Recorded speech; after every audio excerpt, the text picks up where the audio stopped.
harus aku ikuti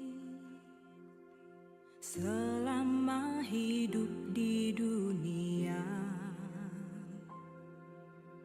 Apakah yang harus aku kerjakan yang kekal tak akan binasa?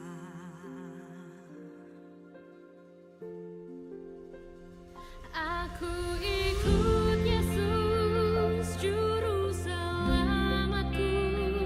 Aku ikut Yesus, Dialah Tuhanku. Dia memanggilku menjadi hamba-Nya, memberitakan Injil ke seluruh dunia.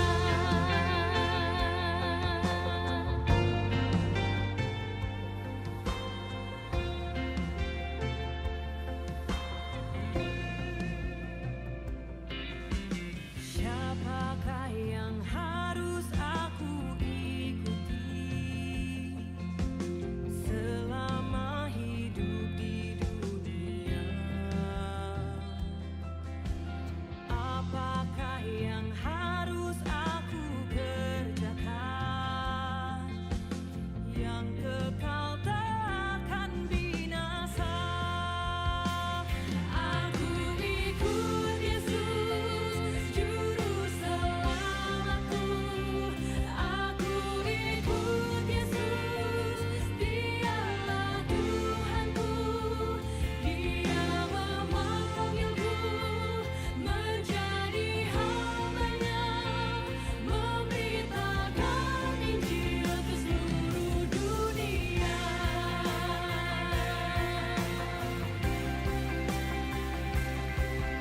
Mengikutmu Yesus,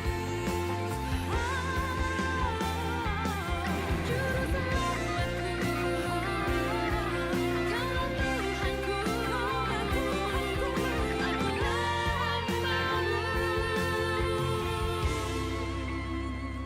Aku ikut Yesus, Juru Selamatku. Aku ikut Yesus, Dialah Tuhanku. Dia memanggilku menjadi hamba-Nya, memberitakan Injil ke seluruh dunia. Aku ikut Yesus, Juru Selamatku. Aku ikut Yesus, Dialah Tuhanku. Dia memanggilku menjadi hamba-Nya, memberitakan Injil ke seluruh dunia.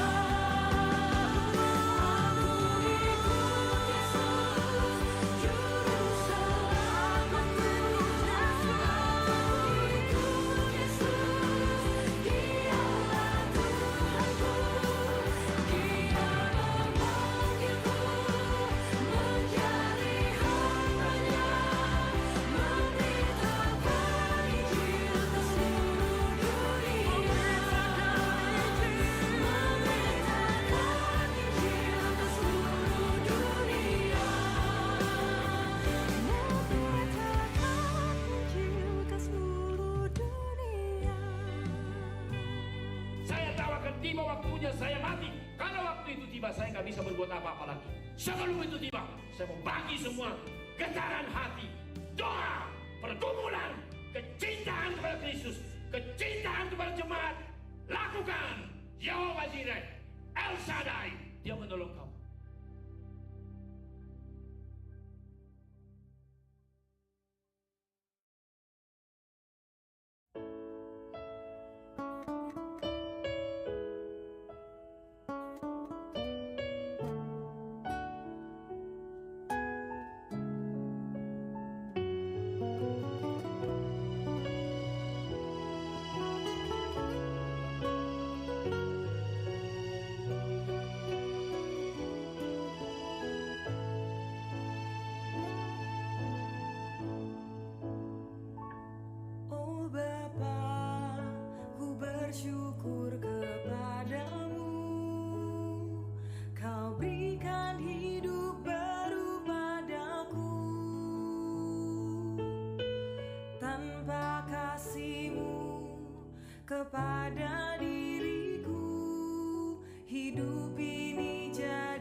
Horas.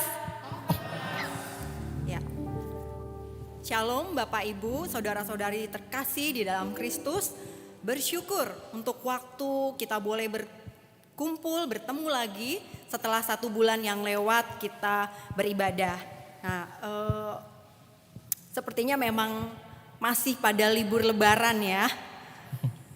Tapi kita bersyukur kita diramaikan hari ini oleh paduan suara alumni HKBP Menteng Lama Halimun ini. Wow.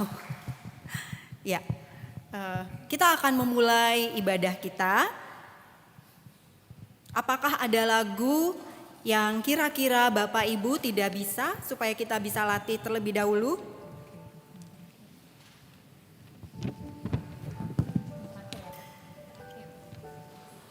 Oke. Lagu yang terakhir. Kamulah bangsa yang terpilih. Ini lagu dari buku lagu Perkantas. Ya, mari kita latih lebih dahulu. Singer akan memimpin.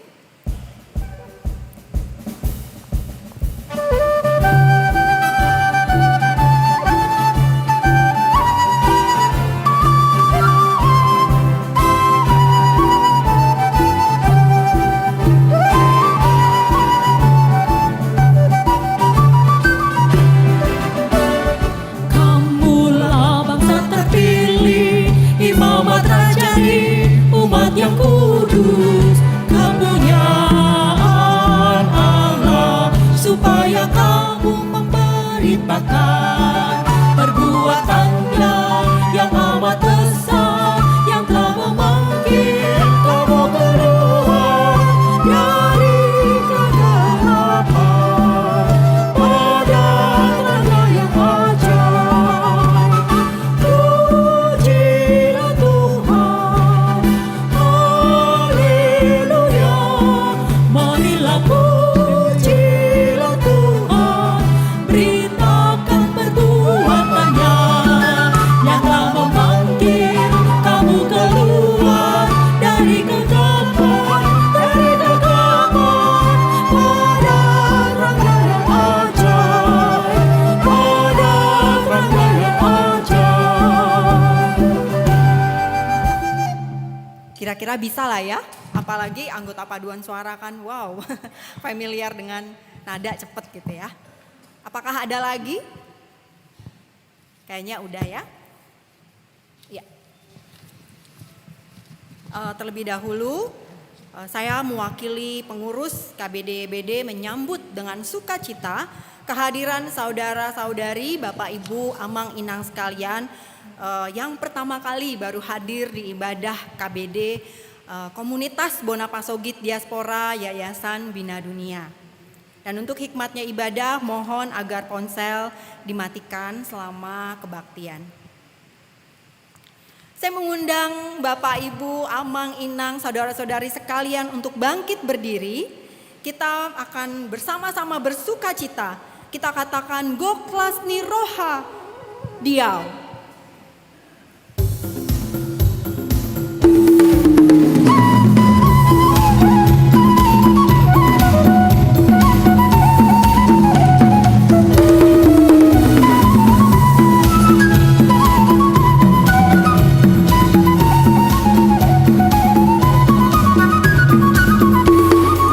Goklas Niroha doa lingolukon, lingolukon, lingolukon. Goklas Niroha doa lingolukon, tong Niroha kon, auliate Goklas Niroha, paringan tolong di Tuhan dia, auliate Goklas Niroha, paringan tolong di Tuhan dia. Mata menjala sonang Niroha kon, Nirolukon, Nirolukon. Mata menjala sonang Niroha kon, tong Niroha kon, auliate Goklas Niroha, paringan tolong di Tuhan dia, auliate Goklas Niroha.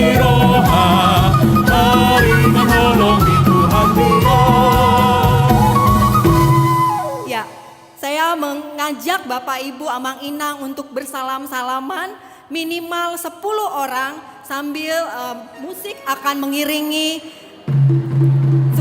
sukacita kita bersalam-salaman.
Silakan duduk.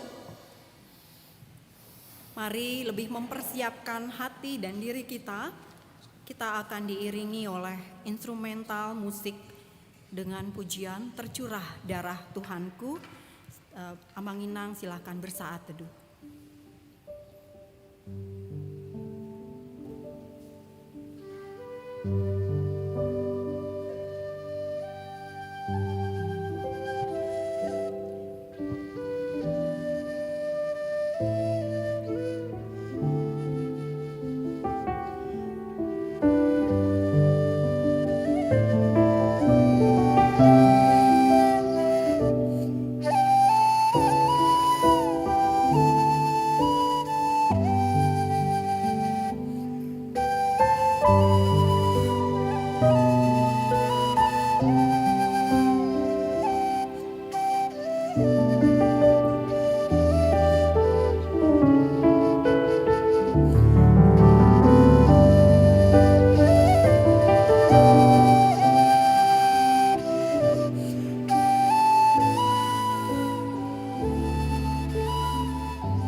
Suci, suci, suci Allah Maha Kuasa.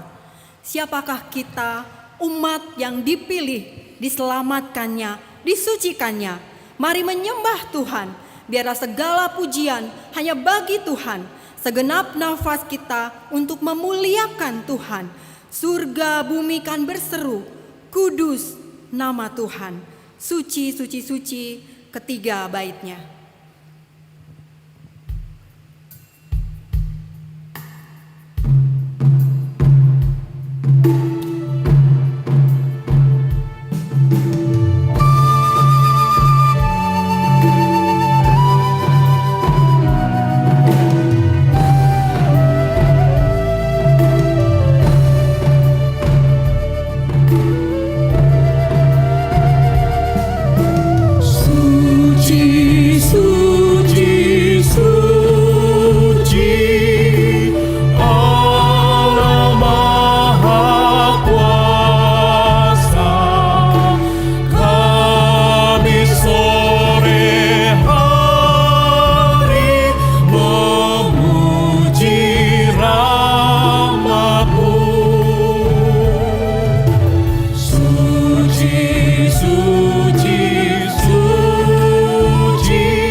Untuk bangkit berdiri.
kasih, mari kita kuduskan ibadah kita dengan sebuah pengakuan bahwa pertolongan kita yang sejati adalah Tuhan yang menciptakan langit, bumi dan segala isinya, dan yang setia menepati janji keselamatan yang telah dinyatakannya. Kasih karunia dan damai sejahtera dari Allah, Bapa kita, dan dari Tuhan Yesus Kristus, serta persekutuan dengan Roh Kudus, kiranya beserta kita. Mari kita berdoa. Bapa di surga, di tengah-tengah berbagai kesibukan, di tengah-tengah berbagai pergumulan, hari ini kami berkumpul di ibadah komunitas Buana Pasogit di sore ini. Ya Tuhan, kami ingin mendengarkan Tuhan berbicara kepada kami. Karena itu ya Tuhan, biarlah Engkau mempersiapkan hati dan pikiran kami. Segala yang telah kami persiapkan, teman-teman yang telah mempersiapkan, kiranya Tuhan memberkati, sehingga setiap pelayan yang dilayankan sungguh-sungguh boleh menjadi berkat dan nama-Mu ditinggikan dimuliakan. Kepada segenap umat-Mu yang hadir baik di ruang ini maupun juga live streaming YouTube, kiranya Tuhan sertai juga mereka, sehingga apa yang mereka dengarkan adalah isi hati Tuhan yang menyapa mereka pada sore hari ini. Kami menyerahkan persekutuan ibadah ini dalam tangan-Mu, dalam nama Tuhan Yesus Kristus kami berdoa. Amin.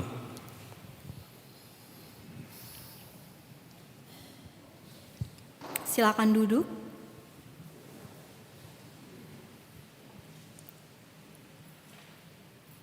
Kita akan mengangkat pujian Hosi Panguluau. Kiranya hanya Allah yang menghidupkan roh jiwa kita untuk terus memuji dan menyembah Dia.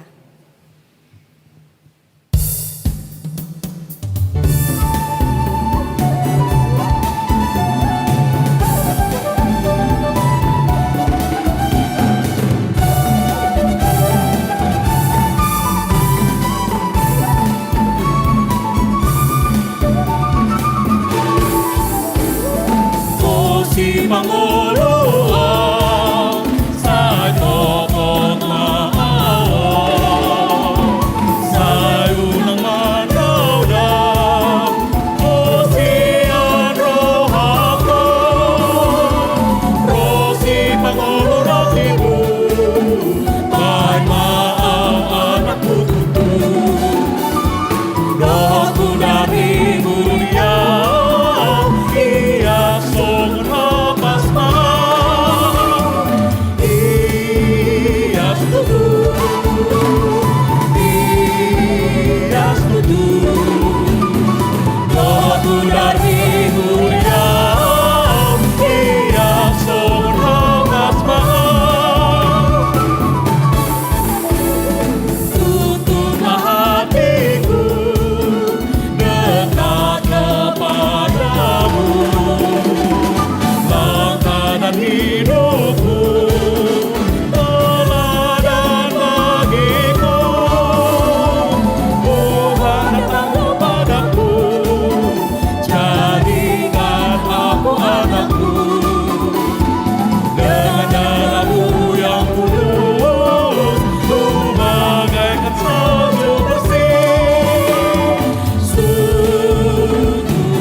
Akan membaca firman Tuhan secara responsoria dari 1 Petrus 1 ayat 13 sampai 16.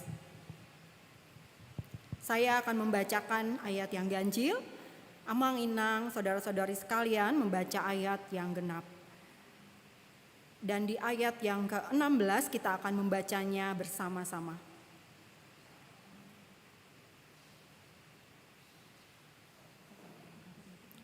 Kekudusan dan kasih persaudaraan. Sebab itu, siapkanlah akal budimu, waspadalah dan letakkanlah pengharapanmu seluruhnya atas kasih karunia yang dianugerahkan kepadamu pada waktu penyataan Yesus Kristus. Hiduplah sebagai anak-anak yang taat dan jangan turuti hawa nafsu yang menguasai kamu pada waktu kebodohanmu. Tetapi hendaklah kamu menjadi kudus di dalam seluruh hidupmu, sama seperti Dia yang kudus, yang telah memanggil kamu. Bersama-sama. Sebab ada tertulis, kuduslah kamu sebab aku kudus. Ya. Kita akan mendengarkan, melihat kesaksian pujian dari adik-adik kita dari STT Trinity dengan judul lagu Hidup Baru. Hidup Baru, lagu yang diciptakan oleh abang kita terkasih, Pendeta Mengapul Sagala.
Bersyukur untuk adik-adik STT Trinity, kiranya kita pun boleh terus mendukung mereka. Kita akan mengangkat pujian Mukop do Surgo, kita akan mempersiapkan hati dan diri kita untuk pemberitaan firman Tuhan. Ayat yang pertama kita akan menyanyikannya bersama-sama. Ayat yang kedua wanita saja, dan ayat yang ketiga pria saja, dan ayat yang keempat kembali kita bersama-sama.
Ibu Bapak, mari kita berdoa.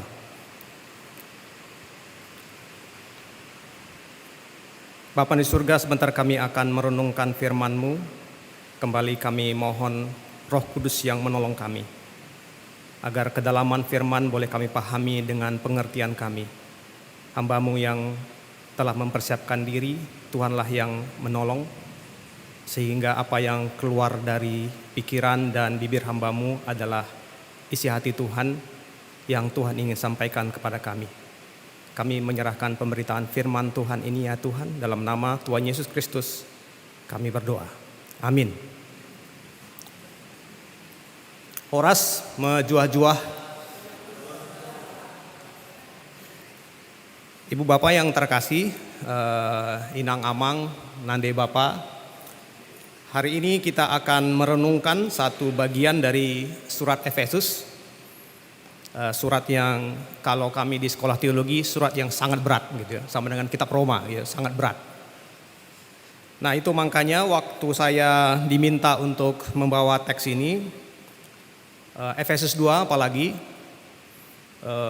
ini teks yang sangat terkenal. Ya. Saya kira kalau kita buka YouTube Efesus 2, kita akan ketemu dengan ayat yang sangat terkenal, yaitu Efesus 2 pasal 8-9. Nah itu tentang anugerah keselamatan. Nah ketika membaca itu, kalau kita membaca atau mendengar khotbah, saya langsung berpikir, siapa kira-kira audiens saya? Apakah audiens saya ini masih ragu akan keselamatannya gitu? Nah, itu yang dalam pikiran saya. Apakah mereka masih ragu sehingga teks ini yang diangkat? Lalu ketika saya berpikir, saya membayangkan abang-abang ya, senior-senior kakak yang ada di komunitas ini yang saya kira sudah malang melintang ya di dunia pelayanan sejak sekolah minggu barangkali Naposo gitu ya, di mahasiswa sampai di gereja, aktif di mana-mana gitu ya. Apa masih relevan ya teks ini? Nah, karena itu Ibu Bapak Saudara-saudara, saya ingin melihat dari perspektif lain teks ini ya. Nanti kalau kita membaca teks ini lalu kita mendengarkan khotbah atau mendengarkan khotbah di YouTube, ya itu salah satu perspektif, dan saya akan melihat perspektif lain dengan harapan saya ingin agar teks ini, ulasan ini lebih relevan dengan kita. Nah, sebagaimana yang telah saya sebutkan tadi, saya yakin teks ini adalah teks yang sudah sangat terkenal dan sering kita baca. Namun kali ini saya akan mencoba memaknainya dari perspektif lain. Teks ini terdiri dari 22 pasal ayat, dan kita tidak akan membacanya satu persatu, tapi nanti ketika mengulasnya kita akan membaca.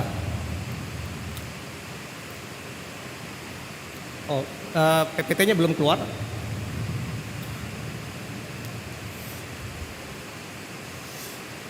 Saya siapkan PPT jadi supaya saya bisa lebih cepat.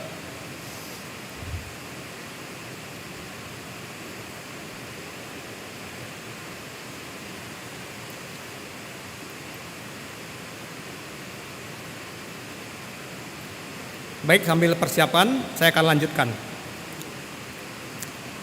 Kalau kita perhatikan Efesus pasal 2,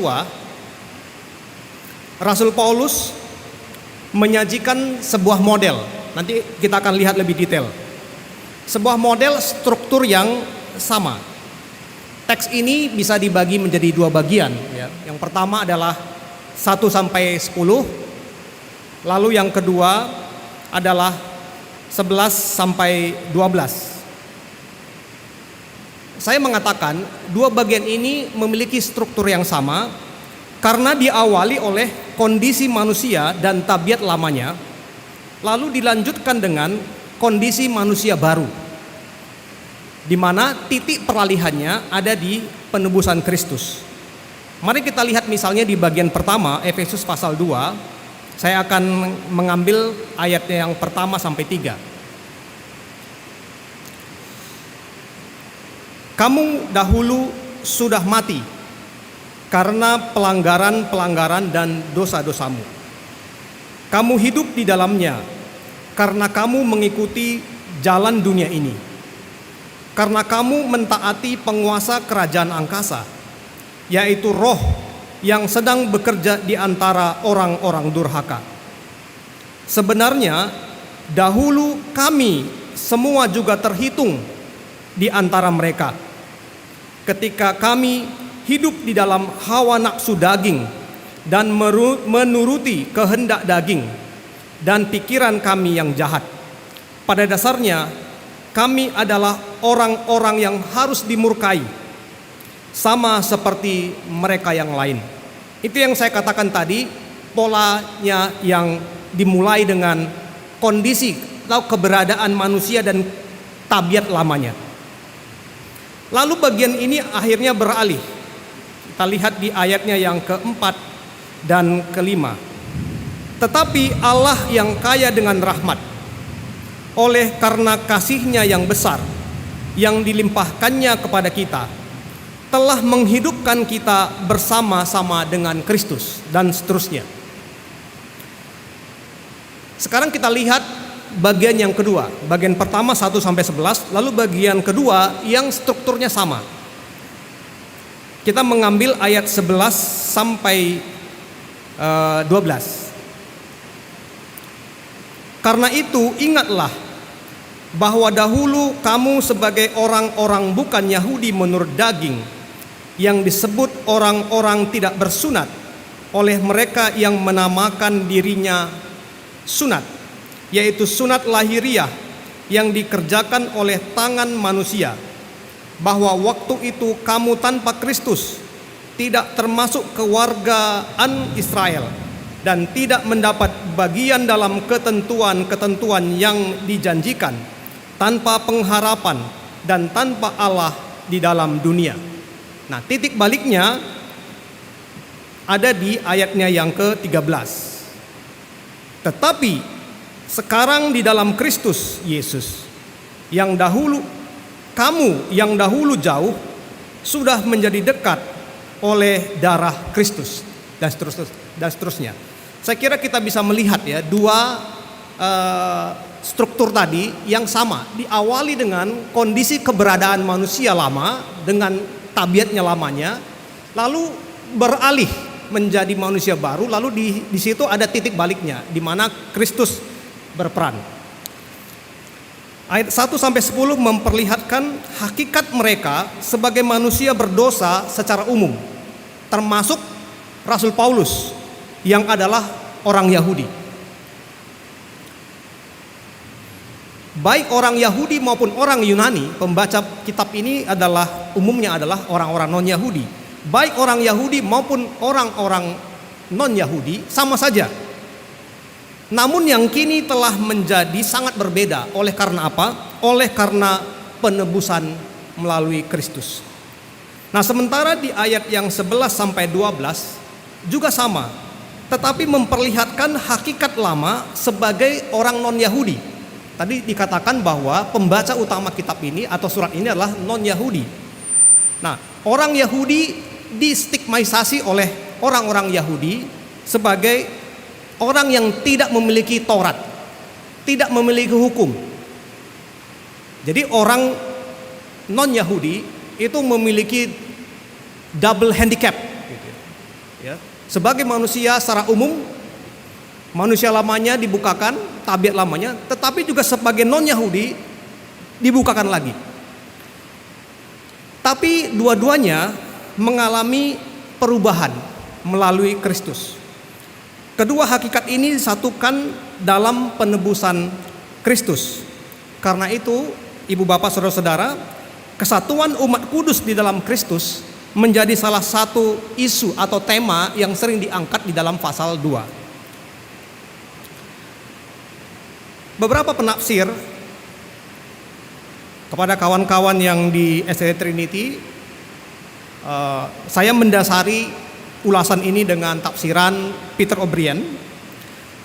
Sebagaimana yang dikutip oleh O'Brien, menyimpulkan bahwa surat Efesus merupakan salah satu dari 4 kitab yang paling signifikan ya, mempengaruhi pemikiran Kristen.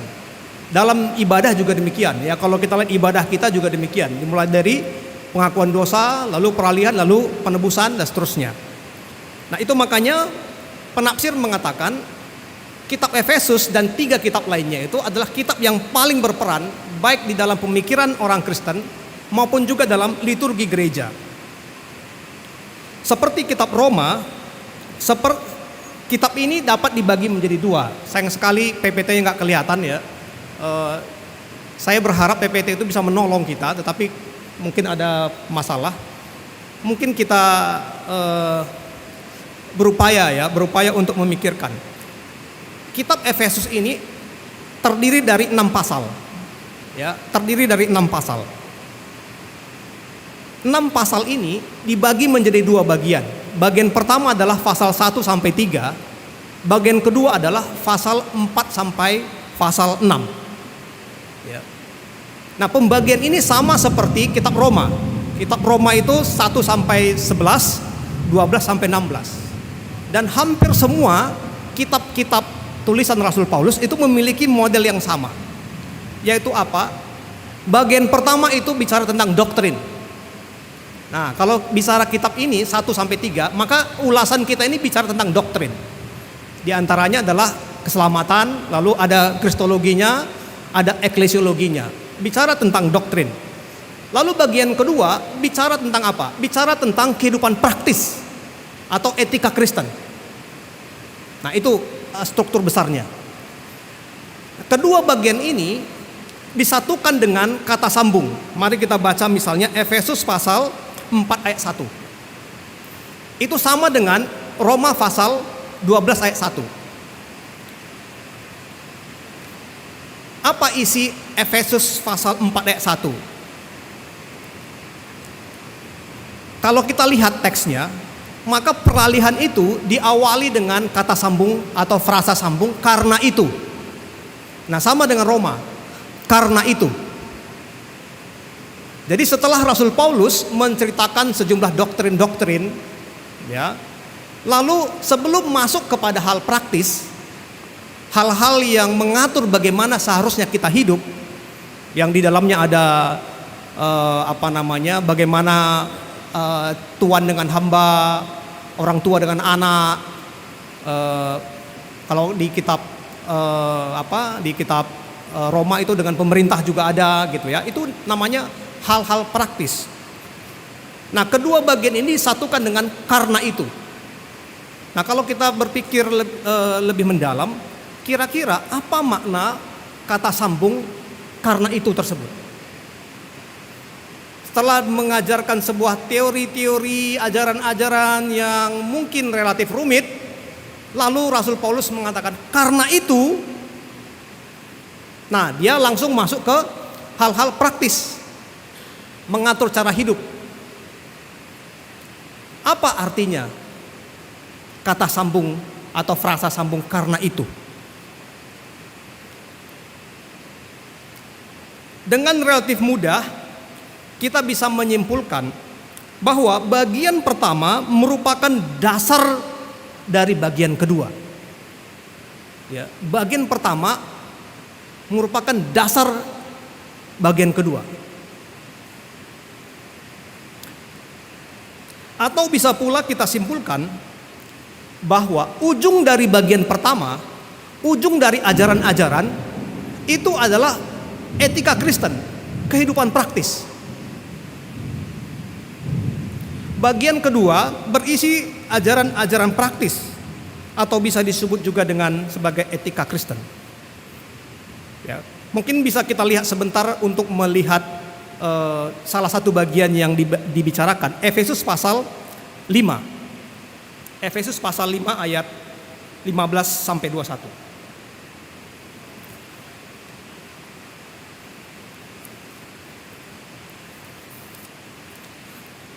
Saya bacakan dari sini, Alkitab saya masih terjemahan baru yang lama. Pasal 5 ini judulnya adalah hidup sebagai anak-anak terang, ya. Nah, saya ambil satu bagian ayat 15. Karena itu perhatikanlah dengan saksama bagaimana kamu hidup. Jangan seperti orang bebal, tetapi orang arif. Dan pergunakanlah waktu yang ada, karena hari-hari ini adalah jahat. Sebab itu janganlah kamu bodoh, tetapi usahakanlah supaya kamu mengerti kehendak Tuhan. Dan jangan kamu mabuk oleh anggur, karena anggur menimbulkan hawa nafsu. Tapi hendaklah kamu penuh dengan roh. Dan berkata-katalah seorang kepada yang lain dalam mazmur, kidung puji-pujian dan nyanyian rohani. Bernyanyi dan bersoraklah bagi Tuhan dengan segenap hati. Ucaplah syukur senantiasa atas segala sesuatu dalam nama Tuhan kita Yesus Kristus kepada Allah dan Bapa kita. Dan rendahkanlah dirimu seorang kepada yang lain di dalam takut akan Kristus. Nah, kalau kita baca semuanya nanti hal-hal demikian yang diatur, ya. Jadi cara-cara hidup Kristen. Jadi ibu bapak saudara-saudara, bagian pertama itu ada ujungnya. Ajaran-ajaran doktrin itu ada ujungnya. Dan sering sekali kita berhenti kepada ajaran itu. Lupa kita bahwa surat ini satu kesatuan. Ya, dulu tidak ada ayat-ayatnya, tidak ada pasalnya ketika dikirim. Satu kesatuan. Ya, satu sisi pembagian ini menolong kita untuk melihat makna dari unit-unit teks. Tetapi sering sekali kita juga lupa memahaminya secara keseluruhan. Ya, sehingga pasal 2 ini sering sekali berhenti begitu saja. Ya, berhenti begitu saja bahwa kita adalah orang yang telah diselamatkan. Berhenti di situ. Padahal ya, ujung dari itu ada yaitu kehidupan praktis.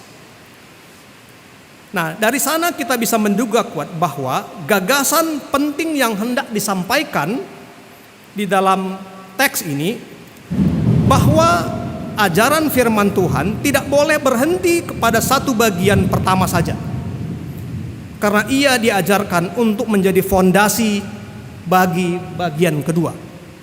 Karena itu pula saya menambahkan subtema. Jadi saya telah mempersiapkan ketika di PPT itu saya buat tema kita ini ada tambahannya, diselamatkan menjadi umat kudus untuk menjadi kawan sekerja Allah. Ya. Karena kalau kita hanya umat kudus, kita berhenti puas gitu. Padahal kitab ini tidak berhenti di situ. Ada hal praktis yang dilanjutkan oleh Rasul Paulus. Bagian kedua dari surat ini merupakan tujuan dari seluruh doktrin, yaitu tindakan nyata, hal praktis. Namun tindakan nyata itu tidak selalu mudah. Nah, kalau kita bicara soal tindakan nyata, hal praktis, melakukan apa yang Tuhan mau, meninggalkan manusia lama kita, itu kan sesuatu yang tidak mudah. Ya. Entah karena kedagingan kita, atau entah karena besarnya harga yang harus kita bayar sebagai risiko dari melakukan kehendak Tuhan. Ya. Tidak melakukan kehendak Tuhan bisa karena kedagingan kita, tapi bisa juga karena kita khawatir karena risikonya besar. Ya. Ibu bapak yang sudah mungkin kalau mahasiswa agak sulit memahami ini, tapi ibu bapak yang sudah bekerja, hidup seturut dengan kehendak Tuhan itu ada kalanya risikonya besar, gitu. Dan itu yang membuat kita tidak berani. Itu maka saya katakan tadi, melakukan kehendak Tuhan bisa jadi tidak kita lakukan karena kedagingan, tapi bisa juga karena kita khawatir akan konsekuensi atau risiko dari apa yang kita lakukan. Hal ini saya kira disadari oleh Rasul Paulus. Itu makanya di dalam Efesus pasal 6 ayat 12, Efesus pasal 6 ayat 12 yang saya kira kita semua tahu teks itu, dikatakan karena perjuangan kita bukanlah melawan darah dan daging. Ya, dulu saya ingat sekali Bang Abdul Sagala ketika saya masih mahasiswa, saya tanya apa artinya ini Bang?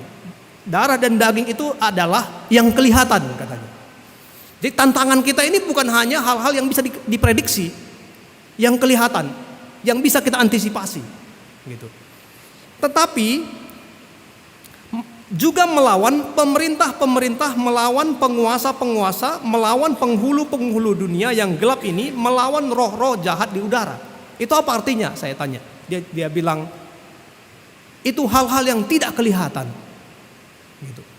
Yang tidak kita bisa prediksi, yang kita tidak tahu kapan datangnya, kekuatan yang kita tidak tahu.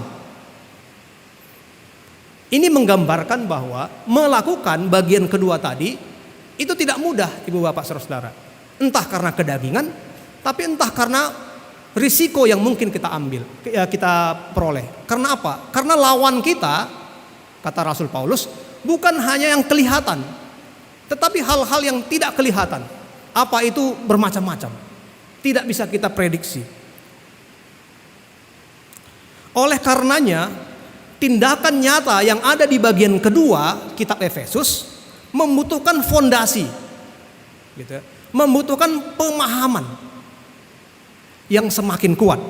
Yang dalam bagian ini adalah pemahaman kita bahwa Allah sangat mengasihi kita. Karena oleh kasih karunia kita diselamatkan, bukan karena perbuatan. Karena perbuatan kita tidak mampu. Tetapi karena oleh kasih karunia. Jadi pemahaman akan kasih karunia itulah yang di dalam pemikiran Rasul Paulus akan menguatkan kita untuk mengerjakan bagian yang kedua. Nah, tahun ini Kak Teti waktu itu menghubungi saya, dia mengatakan nanti ada dua bagian, yaitu pasal 2 dan pasal 5. Nah, pasal 5 itu bagian kedua. Nah, ketika saya membaca, ya, kebetulan waktu itu ada sedikit salah mengerti. Saya pikir pasal 5 mulai, sehingga saya mempersiapkan pasal 5 gitu. Ya. Tetapi hal yang menarik bagi saya, ketika saya membaca dua-duanya, maka kita harus membaca keduanya dari perspektif yang satunya gitu. Ya. Kalau kita melihat bagian yang kedua, kita harus juga lihat bagian yang pertama, karena dia satu kesatuan gitu. Bagian pertama terdiri dari ajaran atau doktrin-doktrin dasar dalam Kristen. Antara lain sering sekali kita ulas adalah ajaran tentang Kristus, ajaran tentang keselamatan, lalu ajaran tentang gereja. Pengetahuan mengenai Kristus dan keselamatan melalui anugerah dalam Kristus tidak boleh berhenti pada sekadar mengetahuinya. Semua ajaran itu harus berakhir pada tindakan nyata, yaitu buah-buah iman, di mana ajaran-ajaran dasar atau doktrin tadi menjadi fondasinya. Sebaliknya, segala perbuatan baik yang dilakukan, fondasinya adalah doktrin. Dalam hal ini adalah ajaran tentang anugerah keselamatan di dalam Kristus. Karena itulah ibu bapak saudara, orang percaya tidak boleh menyombongkan dirinya, kata Rasul Paulus. Jangan ada orang yang memegahkan diri. Dalam arti apa? Dalam arti manusia harus menyadari siapa dirinya di hadapan Allah. Dia membutuhkan Allah, tetapi dia juga sangat dikasihi oleh Allah. Ya, satu sisi kita sadar bahwa kita tidak memiliki kekuatan, hanya anugerah semata. Tetapi bagian lain kita juga sadar dalam melakukan kehendak Allah, teks ini menggambarkan Allah sangat mengasihi kita, yang akan menguatkan kita. Pengenalan kita akan kasihnya itulah yang akan memampukan kita, ya, di dalam mengerjakan kehidupan sebagai manusia baru tadi. Nah, tetapi saudara, tidak jarang orang Kristen berhenti pada mensyukuri anugerah Allah yang telah dia terima, tanpa mengetahui untuk apa Allah menebus mereka. Untuk apa Allah menebus mereka bagi perwujudan misi Allah bagi dunia ciptaan ini. Mereka justru menyombongkan diri oleh karena mereka telah diberi anugerah, atau bahkan merasa apa yang telah dia peroleh adalah karena kehebatannya, karena jabatannya, karena kekayaannya, atau karena ketenarannya, dan seterusnya. Dari sinilah kita sering, kalau di persekutuan dulu kita sering mendengar istilah kesombongan rohani, ya, kesombongan rohani. Ibu bapak saudara, ini yang terjadi di dalam kitab Roma pasal 4. Nah, Roma pasal 4 itu judulnya diberikan LAI adalah Abraham dibenarkan oleh iman. Mengapa Rasul Paulus menceritakan tentang kisah Abraham? Nah, isu yang terjadi di jemaat Roma pada waktu itu adalah orang-orang Yahudi, ya, merasa keyahudiannya itu sebagai sesuatu yang menjadikan Allah memberikan anugerah. Dalam hal ini sunat dan juga sejumlah adat istiadat dalam keyahudian. Ya. Tentu Rasul Paulus tidak menyangkal bahwa mereka bangsa istimewa, tetapi memahami bahwa anugerah Allah itu karena keyahudian mereka, karena tindakan sunat, itulah yang menjadi titik penting yang dikritik oleh Rasul Paulus. Karena itu Rasul Paulus mundur ke belakang ke Abraham, bapak mereka, bapak lahiriah mereka. Apa yang dikatakan oleh Rasul Paulus? Lihat, Abraham itu dibenarkan karena apa? Karena sunat, atau karena janji, atau karena anugerah Allah, gitu. Ya, jelas sekali Abraham dibenarkan itu karena janji, karena anugerah. Jadi dalam perkembangan waktu, nah, komunitas Yahudi, termasuk komunitas Yahudi Kristen, ya, di kota Roma, melihat keyahudiannya menjadi jalan kesombongan. Bahwa mereka adalah orang yang spesial. Nah, di dalam kekristenan juga bisa demikian, Bapak Ibu Saudara. Karena itu Rasul Paulus mengatakan jangan ada yang memegahkan diri. Ya. Kita bersyukur kita diberi anugerah, tapi membuat kita eksklusif. Kita lupa masuk ke bagian kedua. Dan itu banyak terjadi ya, di dalam kehidupan kita.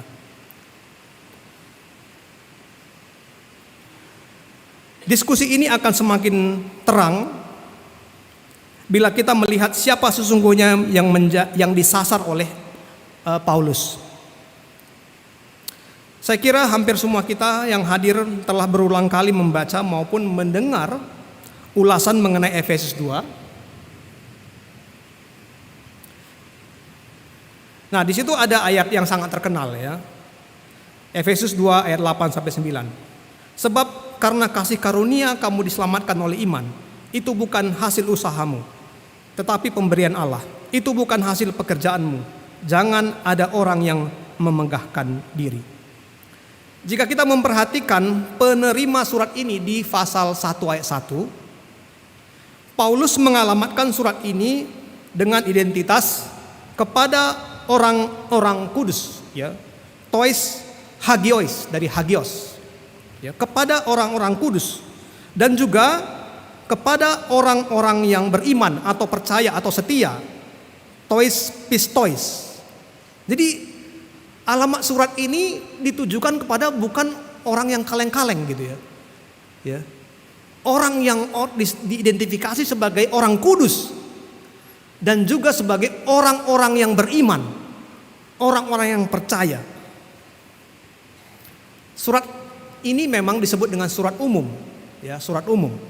Tetapi alamat surat ini sangat eksplisit, yaitu orang-orang kudus dan orang-orang yang percaya. Jika penerima surat ini adalah orang-orang kudus dan orang-orang percaya, seperti kita yang hadir di tempat ini dan juga teman-teman di SCT Trinity, lalu untuk apa ada penegasan bahwa mereka diselamatkan oleh iman? Kan mereka orang-orang kudus, orang-orang yang percaya. Kenapa Rasul Paulus menegaskan kembali di awal suratnya bahwa mereka diselamatkan oleh karena iman? Dan kenapa Rasul Paulus mengatakan karena itu jangan ada orang yang memegahkan diri? Kan mereka orang percaya, orang kudus gitu. Kenapa?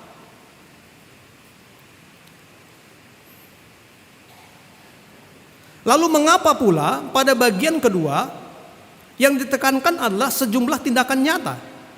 Misalnya Efesus pasal 5 ayat 8. Memang dahulu kamu adalah kegelapan, tetapi sekarang kamu adalah terang di dalam Tuhan. Mereka kan orang-orang kudus. Orang yang sejak muda sudah aktif di dalam, kira-kira begitu saya gambarkan gitu, seperti kita di sini. Ya. Orang yang sudah malang melintang di dunia pelayanan gitu ya. Mengapa Rasul Paulus mengatakan memang dahulu kamu adalah kegelapan, tetapi sekarang kamu adalah terang di dalam Tuhan. Sebab itu hiduplah sebagai anak-anak terang. Bukankah mereka adalah orang-orang kudus dan beriman? Saya akan mendasari penafsiran saya, pemahaman saya tentang bagian ini dari sebuah gagasan penting yang disampaikan oleh beberapa penafsir. Ketika sejumlah penafsir mencoba mengamati surat ini secara keseluruhan, mereka menilai cukup sulit menemukan satu tema ataupun satu persoalan yang hendak disasar atau direspons oleh surat ini. Nah, teman-teman di SCT Trinity yang mengikuti ibadah ini tentu tahu bahwa surat-surat itu dialamatkan kepada jemaat untuk merespon persoalan-persoalan tertentu, gitu. Ya, sama dengan kitab Injil. Ketika Injil itu dituliskan, ada sasarannya, gitu. Ada yang ingin dicapai. Ada yang sangat eksplisit. Ya, misalnya Yohanes jelas sekali 20 ayat 31. Lalu Injil Matius, Immanuel, God with us, Allah bersama kita. Jadi keseluruhan bangunan teks itu disampaikan agar pembacanya menyadari bahwa Allah bersama dengan mereka. Ya, waktu itu ada situasi yang membuat keyakinan bahwa Tuhan bersama kita itu menjadi penting. Nah, bagaimana dengan kitab Efesus? Penafsir mengatakan ini agak sulit ya untuk menemukan ya apa sih sebenarnya yang disasar oleh Rasul Paulus dalam surat ini. Ya, selain dari apa yang saya katakan tadi, ini surat umum. Surat umum itu memang ditujukan kepada khalayak ramai gitu. Tapi para penafsir sulit. Nah, di tengah-tengah kesulitan itu ada satu hal yang menarik yang diusulkan oleh satu penafsir yang berpendapat bahwa tujuan utama atau tujuan mendasar dari surat ini adalah semacam pembentukan identitas atau identity formation. Ada hal penting yang ditegaskan oleh penafsir yaitu Peter O'Brien, mengapa identity formation menjadi penting, yaitu terkait dengan saving purpose of God, tujuan penyelamatan Allah. Ya. Mengapa surat yang dialamatkan pada orang kudus ini, orang percaya ini, berisi tentang pernyataan bahwa kamu diselamatkan oleh iman? Kan mereka sudah percaya. Gitu. Jangan ada orang yang memegahkan diri. Kenapa? Nah, kesimpulan saya setelah membacanya adalah berkaitan dengan pembentukan identitas. Pembentukan identitas yang berkaitan dengan the saving purpose of God. Nah, ini bagi saya hal yang sangat menarik. Ya. Saudara-saudara yang terkasih, salah satu tema penting dalam kitab Wahyu itu adalah Alfa dan Omega. Alfa dan Omega itu akulah yang awal dan yang akhir. Kitab Wahyu itu ditulis di akhir abad pertama, di mana penganiayaan itu sangat luar biasa. Nah, kalau kita dulu di mahasiswa itu mungkin udah tahu lah itu ya. Waktu kita PA gitu ya, sangat luar biasa. Nah, lalu di dalam penderitaan yang sangat luar biasa itu, Kristus digambarkan sebagai Alfa dan Omega. Yang di pasal awal dan pasal terakhir kitab Wahyu itu Alfa dan Omega, yaitu tentang Tuhan atau Kristus adalah yang awal dan yang akhir. Dia tidak pernah meninggalkan umatnya. Dia ada terus. Ya, zaman ini tidak pernah lepas dari kendalinya. Gitu. Walaupun di tengah-tengah kitab Wahyu itu ada chaos ya. Ya kita lihat ada chaos di situ. Ada ular gitu. Lalu ada belerang, gempa bumi, itu kan chaos ya. Tetapi pada akhirnya nanti Kristus yang menjadi hakim. Nah, dengan membaca itu apa yang dirasakan oleh pembacanya, oleh jemaat? Tenang, karena dia tahu bahwa akan ada akhirnya, bahwa kita yang mengikut Kristus akan memimpin bersama-sama dengan Dia. Itu kan buat tenang, gitu. Ya. Tetapi sering sekali cara memahami seperti itu tidak dikaitkan dengan the saving purpose of God.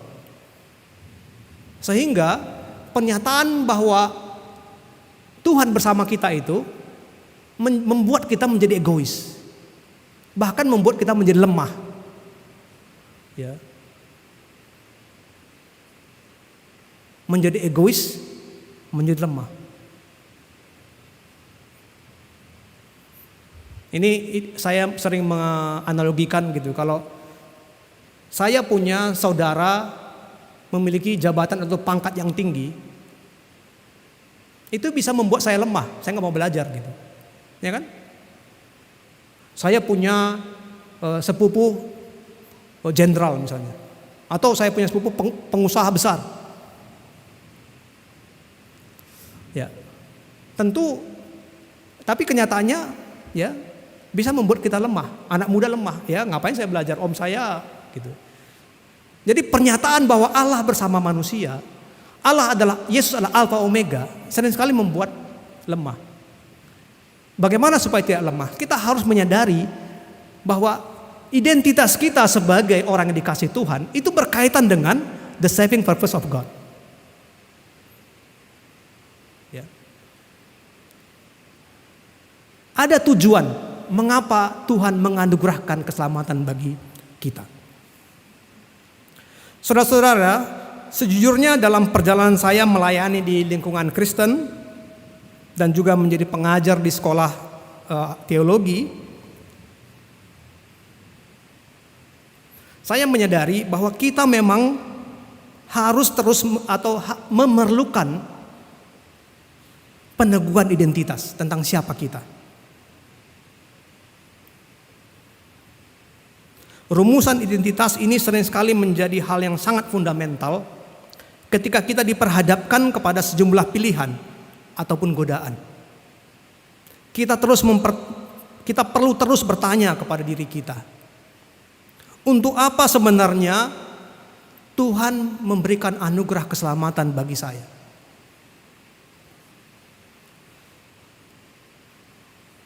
Kalau tidak ditanyakan, sering sekali kita menjadi sombong. Seperti orang-orang Yahudi. Sebagaimana yang telah kita baca di atas, pasal 2 ini, dalam pasal 2 ini, penulis surat Efesus ini menyajikan sebuah model yang diulang dengan struktur yang sama. Diawali dengan pernyataan bahwa kita ini adalah orang-orang yang berdosa dengan berbagai tabiat lama, lalu dijembatani oleh penebusan Kristus, lalu digambarkan tentang manusia baru. Itu adalah pola yang saya sebutkan tadi. Pada pasal 2 ini digambarkan realitas orang percaya pada masa lalu, pada masa kini, dan pada masa yang akan datang.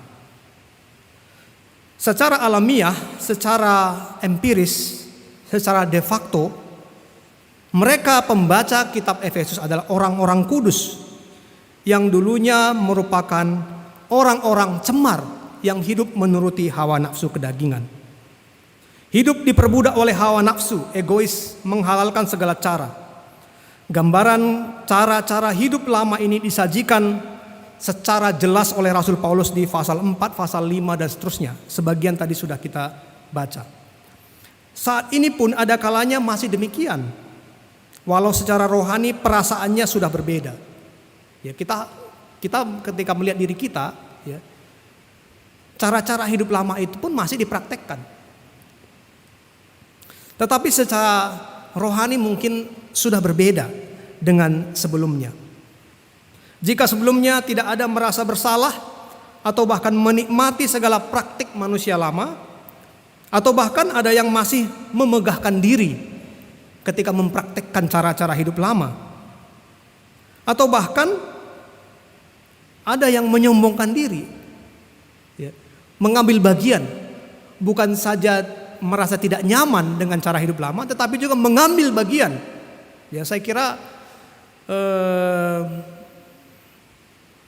di berbagai tempat di kantong-kantong Kristen, ya fakta bisa kita lihat, gitu ya.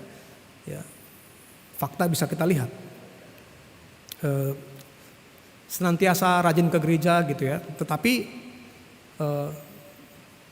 cara-cara hidup lama masih dipraktekkan, gitu. Seharusnya tidak demikian. Setidaknya nurani telah menjadi lebih sensitif. Ada rasa tidak nyaman, bahkan rasa berdosa bila cara-cara hidup lama itu masih dipraktekkan. Nah, kembali kepada model pembacaan tadi. Dua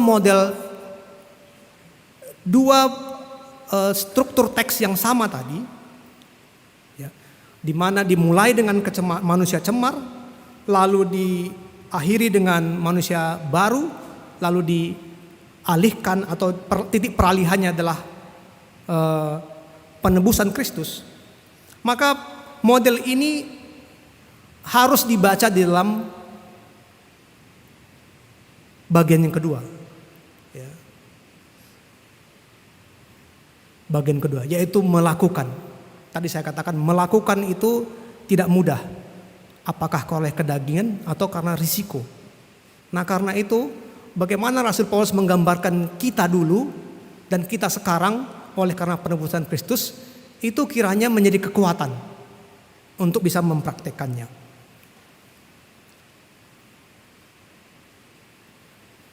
Itu yang saya maksud bahwa bagian ini bicara tentang peneguhan identitas. Peneguhan identitas sebagai orang yang dikasihi Allah, tetapi tidak boleh berhenti di situ. Harus kita lanjutkan dengan the saving purpose of God. Antara mengetahui ajaran dan melakukan ajaran merupakan dua hal yang tidak terpisahkan. Orang yang mendengarkan ajaran adalah orang yang melakukannya.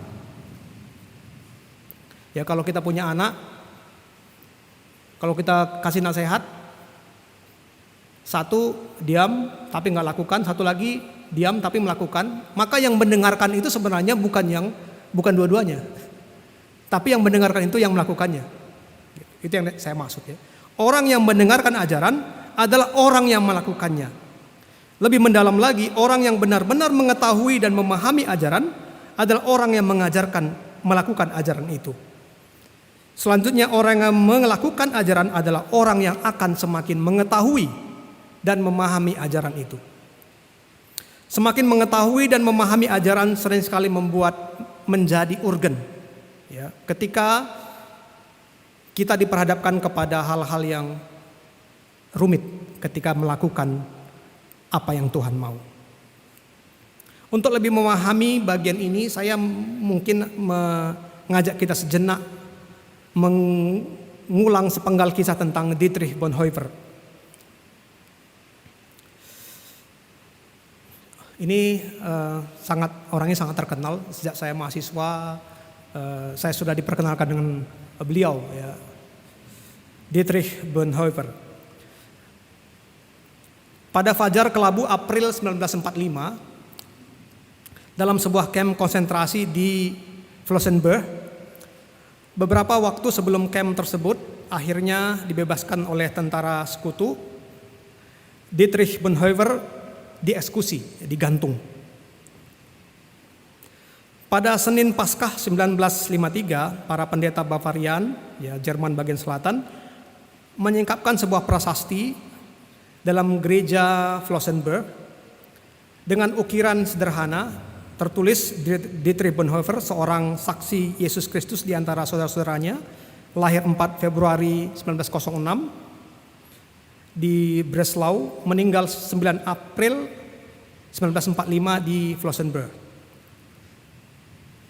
Bonhoeffer, meskipun banyak pertanyaan tentang dia yang belum terjawab, tapi elemen mendasar tentang kepercayaan Bonhoeffer adalah iman yang mahal. Iman kepada Kristus bukan barang murahan. Bukunya yang sangat terkenal, The Cost of Discipleship, Harga Mengikut Yesus, ya, terbitkan 1937, mengajak orang Kristen agar beriman kokoh dan bersedia menyangkal diri. Itu yang dia lakukan di tengah-tengah tekanan Nazi yang anti kemanusiaan kala itu. Salah satu kutipan dari buku yang paling terkenal itu tertulis Cheap Grace, anugerah murahan. Sebagaimana yang telah saya singgung tadi, Bonhoeffer juga melihat banyak orang percaya, orang Kristen, menerima anugerah murahan Kristen yang justru mendorong mereka memiliki iman yang lemah. Analogi yang tadi, ada seorang anak memiliki om pengusaha, bisa membuat dia malas belajar. Nah, ini kira-kira yang dinyatakan oleh Bonhoeffer. Kita mendapat anugerah, tapi anugerah murahan, membuat kita lemah, membuat kita obesitas rohani, tidak mau reaching out, tidak melihat the saving purpose of God. Dalam kamp konsentrasi Flossenburg, minggu-minggu terakhirnya dihabiskan dengan laki-laki, perempuan dari berbagai bangsa, ada Rusia, Inggris, Prancis, Italia, dan Jerman. Nah, saya kutip dari situs webnya LAI, Ada sebuah kesaksian dari satu perwira Inggris yang menulis demikian. Bagi saya, Bonhoeffer selalu tampak menebar suasana bahagia dan sukacita atas hal-hal kecil dan rasa syukur mendalam atas kenyataan bahwa dia masih hidup.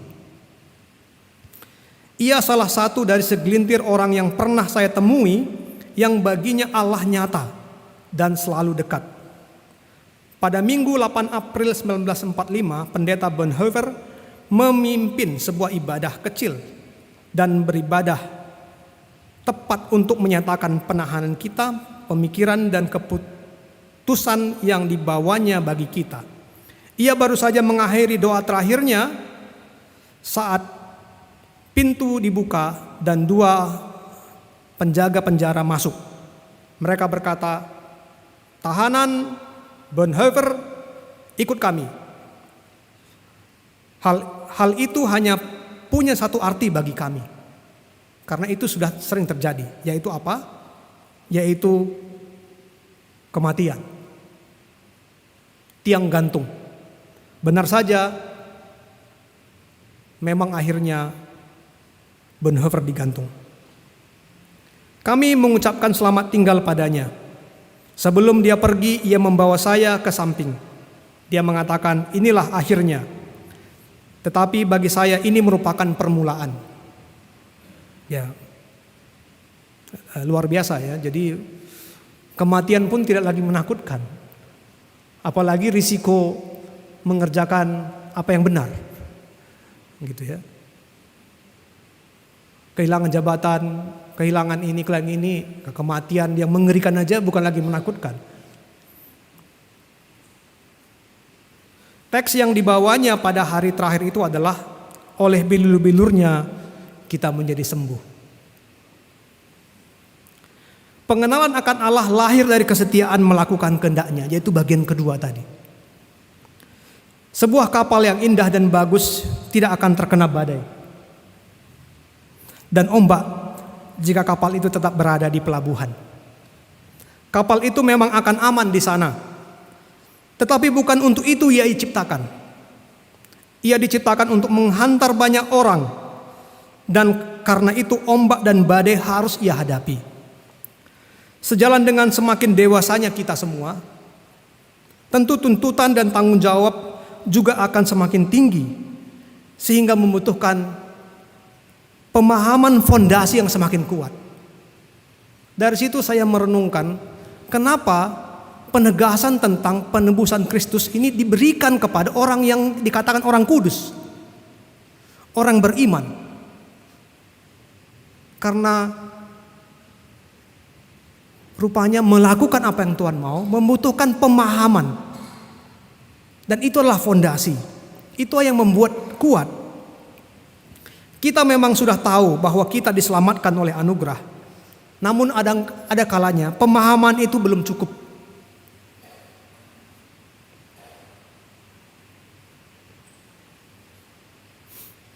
Bapak Ibu Saudara, sejalan dengan perjalanan waktu, tentu tanggung jawab yang diberikan Tuhan kepada kita makin besar. Ya, saya lihat waktu saya ke Trinity, saya lihat teman-teman, saya mendengar cerita bahwa mereka sering pelayanan ke Pulau Samosir, lalu ke desa-desa gitu ya. Nah, dalam perjalanan itu tentu mereka bertemu dengan dalam Tuhan Yesus. Ya, kalau di Injil itu Tuhan Yesus sering ada di mana? Bukan di Bait Allah ya. Tuhan Yesus itu ada di pasar gitu ya. Ada di tempat-tempat orang menderita, ada tempat-tempat kumuh, ya. Mungkin ada di Lapo juga, karena waktu itu Yesus duduk sehidangan dengan orang-orang berdosa, ya. Ada di Lapo gitu. Dan saya bayangkan teman-teman di SCA Trinity ketika dia berjalan itu, dia melihat Tuhan Yesus di sana gitu. Dan itu kan membutuhkan respons. Tuhan Yesus memanggil, ini ada orang yang susah. Semakin panjang perjalanan kita bersama Tuhan, kita akan semakin melihat Tuhan Yesus memanggil kita di dalam berbagai pelayanan. Dan itu saya katakan tadi. Semakin kita berjalan dengan Tuhan, semakin kita melihat begitu banyak hal yang perlu kita respon sebagai orang yang dipilihnya. Semakin kita melihat apakah ini tujuan saya dipilihnya. Nah, semakin besar perjalanan kita, maka fondasi kita tentang bahwa kita sangat dikasihi Tuhan itu semakin penting. Gitu. Itulah yang saya pahami mengapa surat ini ditujukan kepada, atau kalimat tentang penebusan oleh karena Kristus itu ditujukan kepada orang yang kudus, orang yang beriman. Karena fondasi itu penting dan tidak akan pernah ada ujungnya. Karena apa? Karena dalam perjalanan waktu kita semakin melihat Tuhan Yesus ada di mana-mana. Dan kita menjadi kawan sekerjanya. Nah, pada suatu kali ada seorang pemain sirkus. Dia berputar-putar hingga akhirnya menantang anak-anak yang menonton untuk dia bonceng di atas bahunya. Ini ilustrasi waktu saya sekolah minggu juga saya pernah dengar, ya. Tetapi saya modifikasi. Ada seorang pemain sirkus berputar-putar gitu ya, berputar-putar, lalu dia menantang penonton untuk naik di atas bahunya. Ternyata ada beberapa orang yang berani. Selanjutnya ia mengganti sepedanya dengan sepeda roda 1. Lalu berputar-putar lagi, lalu kembali mengajak penonton untuk dia bonceng di atas bahunya. Kini hanya satu orang yang berani. Terakhir ia menaiki sepeda di atas tali baja. Lalu beberapa kali dia mondar-mandir, ya, satu titik ke titik yang lain. Setelah beberapa kali mondar-mandir, dia lalu bertanya, apakah semua yakin bahwa ia bisa kembali ke titik awal? Semuanya mengatakan, kami yakin, karena tadi pakai sepeda, lalu ada orang di atasnya, lalu sepeda roda 1, ada orang di atasnya, wah hebat. Lalu mondar-mandir, hebat. Lalu ketika ditanya, apakah kalian percaya? Saya percaya.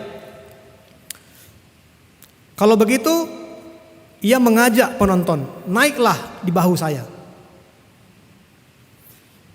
Apa yang terjadi? Ternyata tidak ada yang mau. Ya, penonton itu sudah tahu ya, udah kenal bahwa orang ini hebat ini, gitu. Tapi ketika diajak nggak ada yang mau. Nah, apakah mereka mengenal? Ya, tadi kan ngomong saya kenal. Tapi ketika diajak nggak mau. Apakah orang itu mengenal? Benar saja. Ternyata ada seorang anak kecil yang tadi menunjuk tangan. Lalu dia mau. Siapakah anak itu? Ternyata anak itu adalah anaknya sendiri.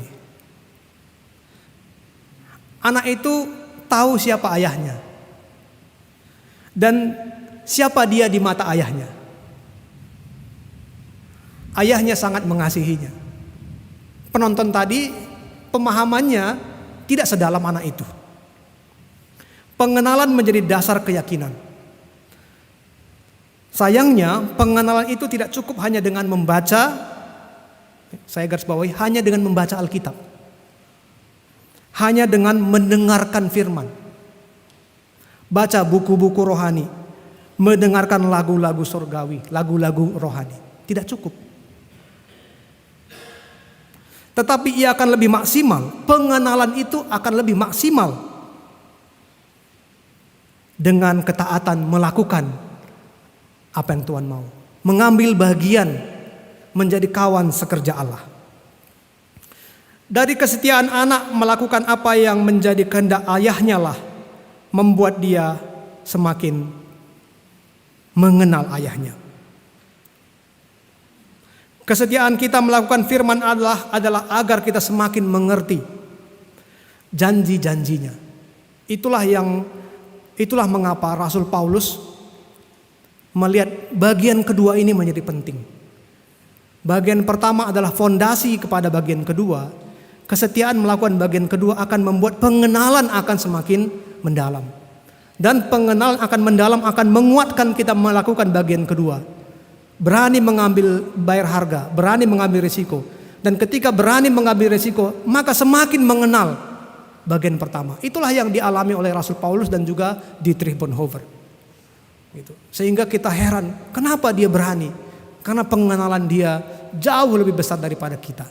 Dan pengenalan itu tidak cukup hanya dengan membaca Alkitab saja, tetapi juga melakukan, mendengar dan melakukannya.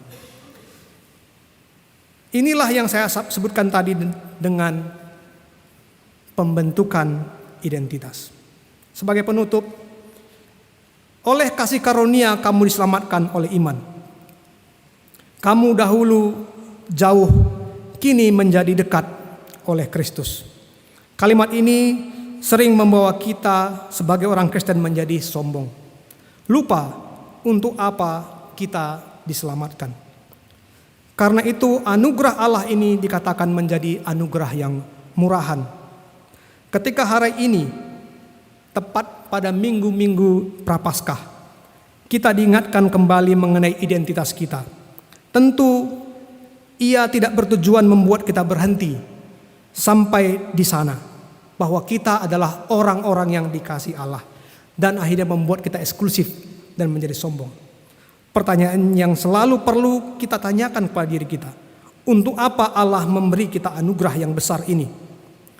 Mungkin saat ini kita dalam persimpangan jalan untuk memilih, atau di persimpangan jalan untuk menimbang potensi harga yang harus saya bayar ketika saya melakukan ini, atau di persimpangan jalan dalam sebuah godaan untuk kehidupan yang tidak berkenan kepada Allah. Ingatlah betapa besarnya anugerah Allah yang telah kita terima, yang segera kita rayakan kembali melalui perayaan Paskah. Kiranya penegasan identitas ini menguatkan kita melakukan kehendak-Nya. Amin. Mari kita berdoa.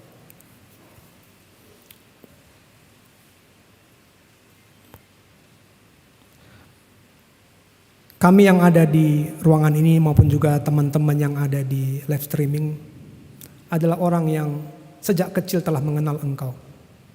Kami bahkan aktif dari sejak sekolah minggu, pemuda, bahkan mahasiswa dan saat ini. Tetapi ya Tuhan,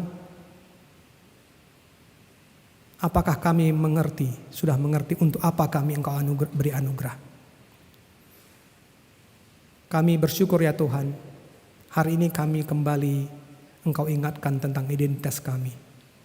Kami adalah orang yang Engkau berikan anugerah. Tetapi Engkau tidak ingin kami berhenti di sana. Karena anugerah yang Engkau berikan adalah agar kami menjadi berkat.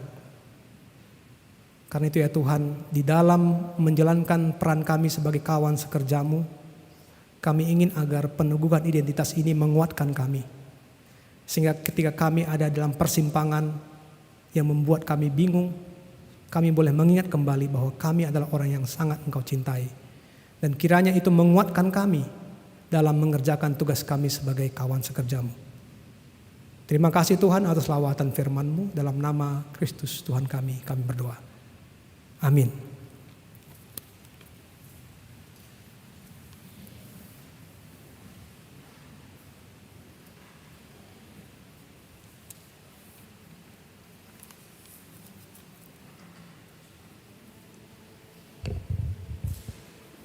Terima kasih atas pembidataan firman Tuhan oleh hamba-Nya Bapak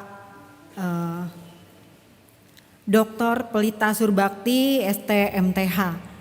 Tema kita tadi diselamatkan menjadi umat kudus.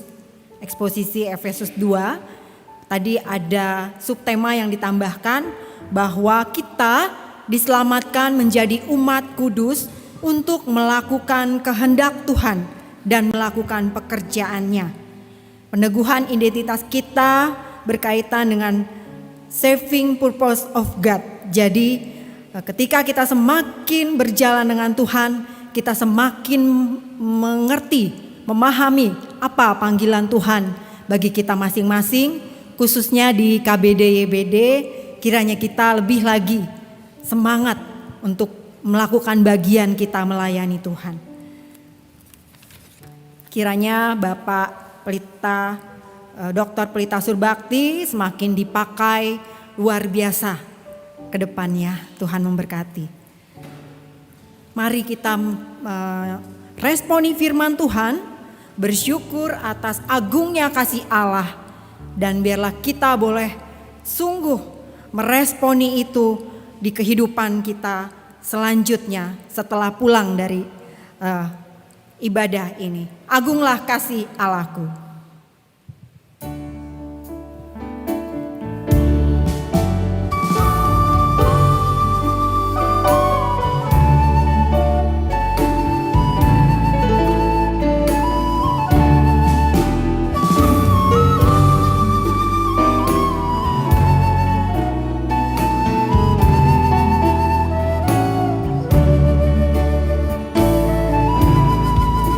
Agunglah kasih Allahku, tiada yang setaranya. Neraka dapat direngkuh, ketika pun terdamailah. Karena kasih-Nya agunglah, Sang Putra menjelma. Dia ajar ia sesat dan diampuninya. Oh, kasih Allah agunglah, tiada bandingnya. Betapa agung dan mulia dijunjung umatnya.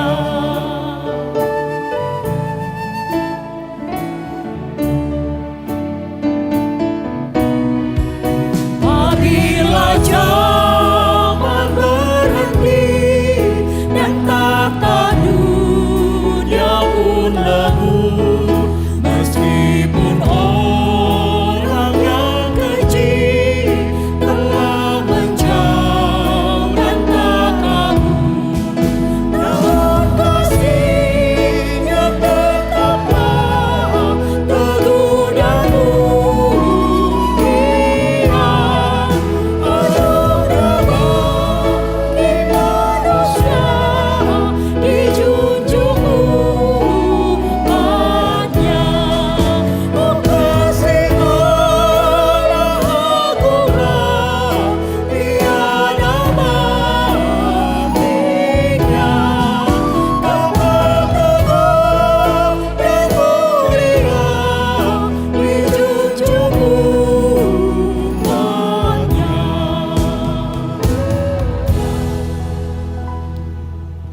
Kita akan mendengarkan kesaksian pujian oleh paduan suara alumni HKBP Menteng Lama dengan 2 lagu pujian. Yang pertama berjudul My Song of Praise, dan yang kedua It Is Well. Waktu dan tempat kami persilakan.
Lord,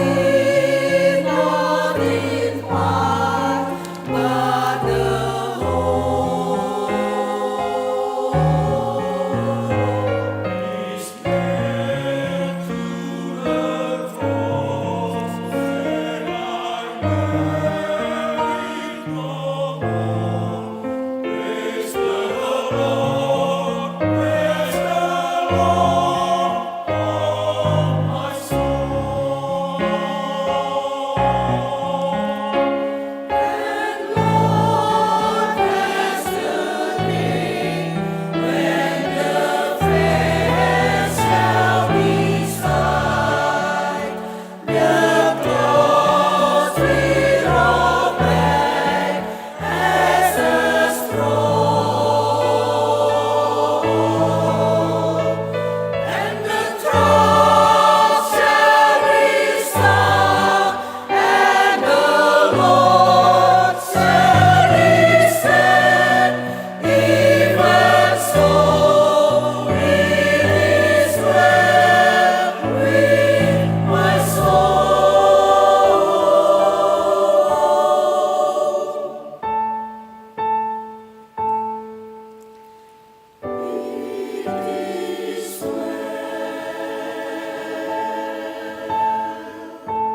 pujian yang sangat indah. Terima kasih untuk paduan suara alumni HKBP Menteng Lama. Kiranya semakin diberkati, dipakai Tuhan untuk pelayanan-pelayanan selanjutnya. Demi hormat kemuliaan nama Tuhan.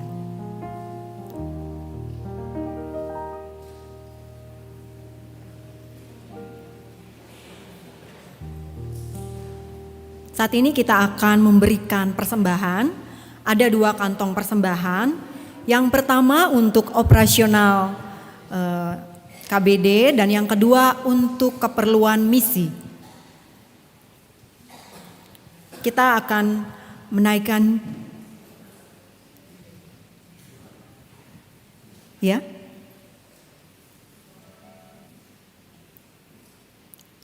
Kita akan menaikkan pujian pasu-pasu Hami oh Tuhan.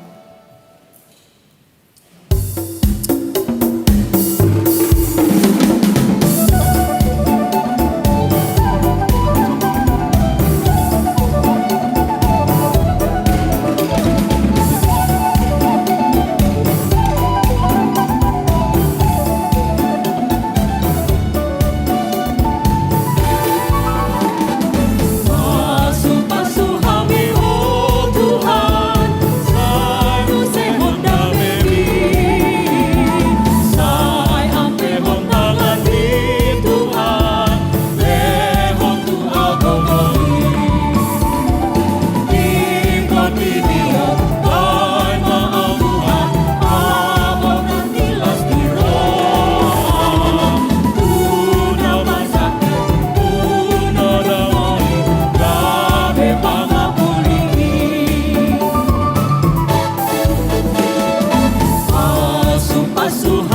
oh Tuhan,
Saat ini kita juga akan mendengarkan pengumuman dan doa syafaat oleh Bapak Rudi Purwanto.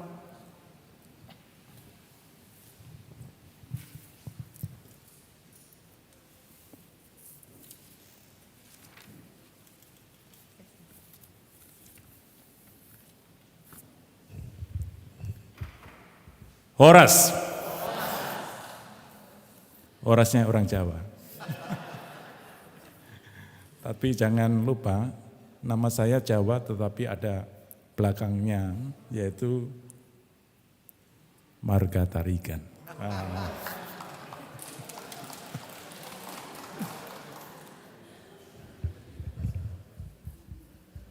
Selamat datang, Amang, Inang, Abang, Kakak, saudara-saudari di dalam ibadah KBD sore malam hari ini. Kami mengundang saudara-saudara sekalian Amang, Inang, Abang, Kakak, saudara-saudari untuk kembali hadir di dalam ibadah KBD bulan depan pada hari Minggu tanggal 4 Mei 2025 pukul 4 sore 16 WIB dengan tema menyambung yang tadi, yaitu kasih yang menakjubkan dari Efesus pasal 3. Pembicaranya adalah Pendeta Profesor Arman Barus. Tempat sama di tempat ini, HKBP Menteng Lama. Mari kita ajak saudara-saudari kita untuk bisa menghadiri ibadah Paskah bulan depan. Selanjutnya, kami berterima kasih untuk keterlibatan Bapak, Ibu, dan saudara-saudara di dalam ibadah kali ini, terutama kepada pengkhotbah Dr. Pelita Surbakti STMTH. Terima kasih, Bapak. Kemudian MC, Saudari Teti Manurung, keyboard Tiroy Sihotang, gondang Simon Pasaribu, suling Ponggut Sidaputar, singer Igor Sinaga, Devi Purba. Kesaksian yang sangat indah kita dengarkan bersama dari STT Trinity, kemudian paduan suara alumni HKBP Menteng Lama. Terima kasih untuk suara yang sangat indah yang dilayangkan sehingga kita juga terangkat jiwa dan roh kita kepada Tuhan. Dan kami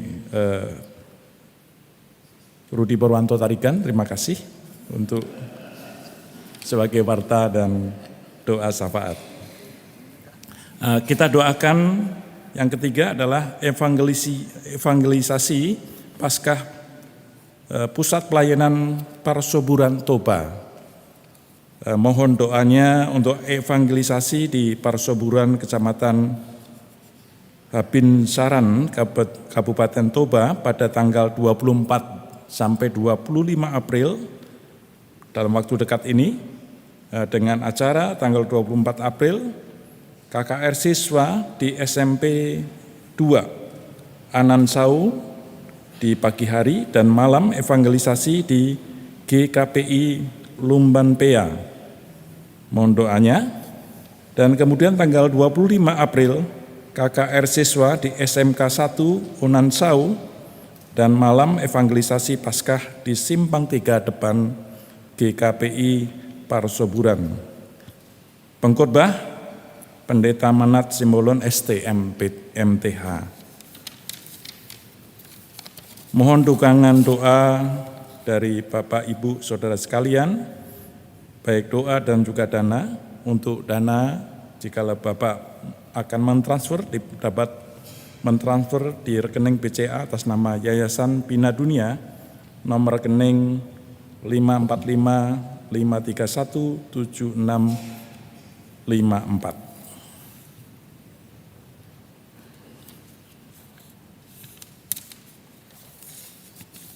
Ya, demikian pokok-pokok doa kita pada sore hari ini. Mohon perhatian Bapak, Ibu, dan saudara-saudara sekalian. Selanjutnya marilah kita masuk di dalam doa syafaat kita.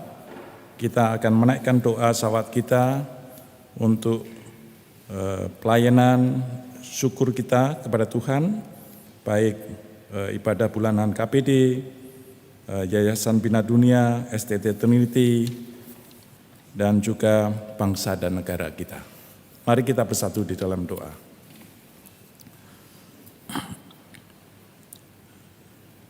Bapa yang ada di dalam kerajaan surga, kami sungguh bersyukur untuk perhimpunan kami di tempat ini. Kami mendapatkan suasana yang indah di dalam ibadah kami, baik melalui puji-pujian yang kami ungkapkan kepada Tuhan, melalui firman yang diberitakan kepada kami, melalui suasana musik yang indah, yang menghangatkan jiwa kami, melantunkan pujian kami, mengarahkan hati kami kepada Tuhan.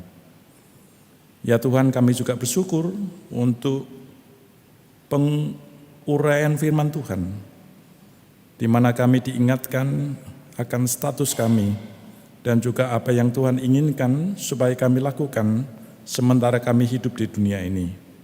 Mengapa kami diselamatkan dan Tuhan menjadi umat yang kudus.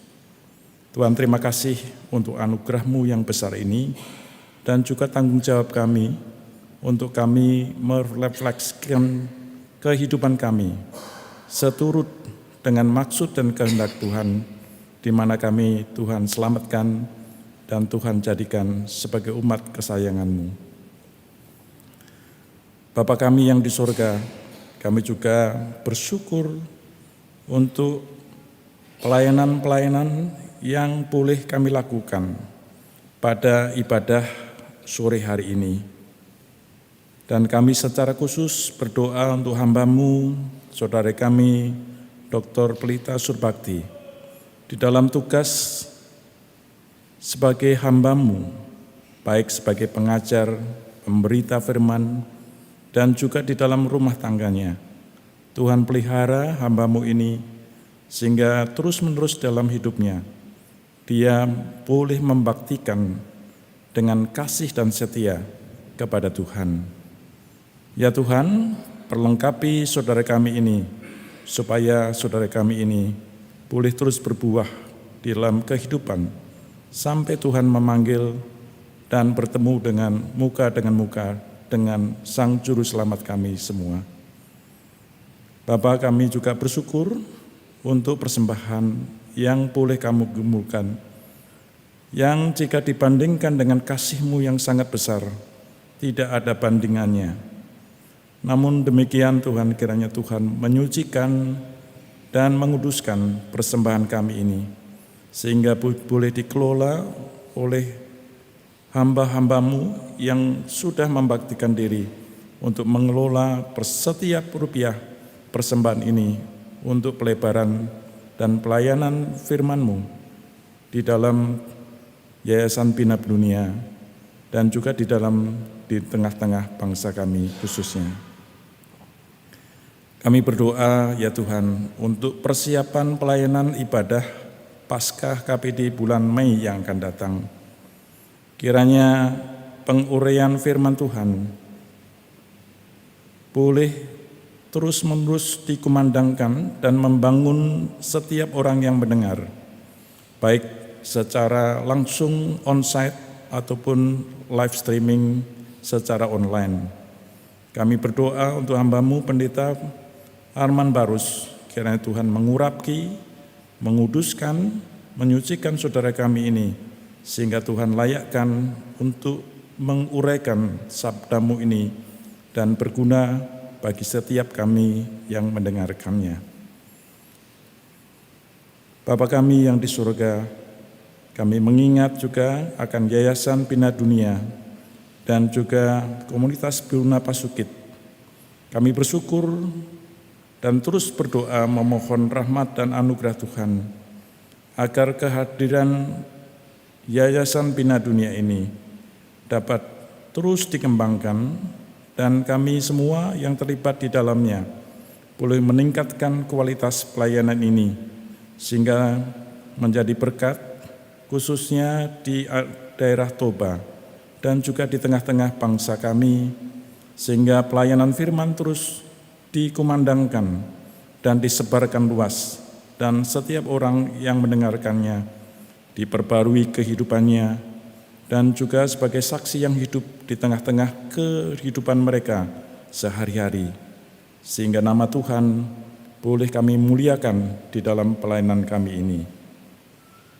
Kami bersyukur dan berdoa agar kehadiran komunitas Buna Pasukit Diaspora menjadi jemaat yang boleh memiliki panggilan misi untuk penginjilan. Ya Tuhan, kami memohon rahmat dan anugerah-Mu untuk kami semua yang terlibat di dalam pelayanan ini. Tuhan pakai, Tuhan kuduskan, dan Tuhan terus perkenankan kami sebagai alat-alat untuk melayankan pemberitaan Injil ini bagi orang-orang yang ada di dekat kami, baik secara pribadi ataupun secara komunitas di tengah-tengah masyarakat kami ini. Ya Tuhan, kami juga bersyukur dan juga memohon rahmat di dalam doa kami untuk Civitas Akademika STT Trinity Parapat. Kami berdoa untuk para mahasiswa, para staf, dosen, pimpinan, untuk terus Tuhan pakai, Tuhan pelihara. Dan kiranya Tuhan terus menolong semuanya mengalami pembentukan Tuhan hari lepas hari. Kiranya cinta Tuhan, cinta Alkitab, cinta umat betul-betul tertanam di dalam setiap Civitas Akademika ini. Sehingga dengan demikian ya Tuhan, sebagaimana kami rindukan perubahan-perubahan baik di dalam gereja Tuhan di mana kami ada, di dalam masyarakat di mana kami tinggal, sebagai bangsa dan negara, betul-betul kami boleh mencerminkan tugas panggilan kami sebagai umat Tuhan, di mana Tuhan hadir bersama-sama dengan kami. Kami bersyukur ya Tuhan untuk 3 mahasiswa STT Trinity, saudara kami Gebi Sinaga, Agustin Halawa, Esther Valentina, yang telah menyelesaikan tugas studi mereka, boleh mempertanggungjawabkan tugas-tugas sebagai seorang mahasiswa dan juga telah lulus untuk perkuliahan mereka. Ya Tuhan, kami memohon rahmat untuk Tuhan juga memelihara saudara-saudara kami ini, supaya anak-anak muda ini boleh meneruskan pelayanan yang sudah Tuhan tetapkan di dalam hati mereka, dan mereka boleh terus mengasihi Engkau dan setia terhadap panggilan mereka. Tuhan, tuntunlah saudara-saudara kami ini, supaya Tuhan pegang dan Tuhan tidak melepaskan genggaman Tuhan di dalam diri dan hati saudara-saudara kami. Tuhan cukupkan apa yang mereka butuhkan di dalam tugas pelayanan mereka, dan Tuhan pelihara hidup mereka untuk kehidupannya sehari-hari. Kami berdoa bersama pada saat ini ya Tuhan, untuk rencana STT Trinity boleh melaksanakan prosesi jalan salib Jumat Agung berkeliling di daerah Parapat, sehingga masyarakat boleh menyaksikannya. Mereka boleh ditegur di dalam kehidupan mereka, boleh mendengar dan melihat bagaimana cinta kasih Tuhan yang ajaib itu melalui prosesi jalan salib ini. Mereka juga boleh melihat aktualisasi bagaimana kami melihat sengsara Yesus Kristus untuk mengasihi kami, untuk menebus segala dosa dan pelanggaran kami, dan memperbarui kehidupan kami. Boleh berlaku juga bagi setiap mereka yang menyaksikan visualisasi dari jalan salib ini. Tuhan pakai setiap orang yang boleh terlibat di dalam pemeran-pemeran di dalam jalan salib ini. Ya Tuhan, kami juga bersama berdoa untuk rencana pawai obor yang akan dilaksanakan di dalam acara Paskah pada tanggal 22 April yang akan datang.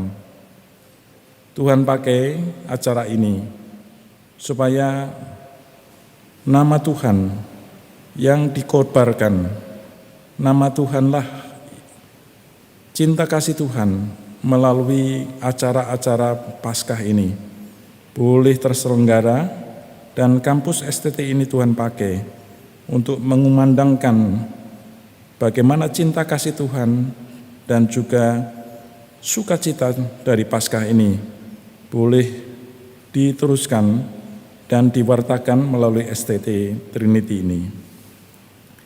Ya Tuhan, kami juga berdoa supaya pusat pelayanan di Tamba Nagodang dan juga Haria Porahan dan juga Bonandolok Tuhan pakai sebagai pusat-pusat pelayanan yang menyebarkan pelayanan berita akan ajaibnya cinta Tuhan dan juga berita mengenai penyelamatan Tuhan ini boleh juga dimengerti oleh masyarakat-masyarakat di sekitarnya.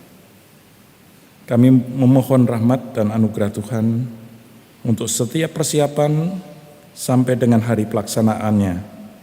Kiranya Tuhan memberkati saudara-saudara kami, melayakkan mereka sehingga acara ini boleh berlangsung dengan baik dan lancar.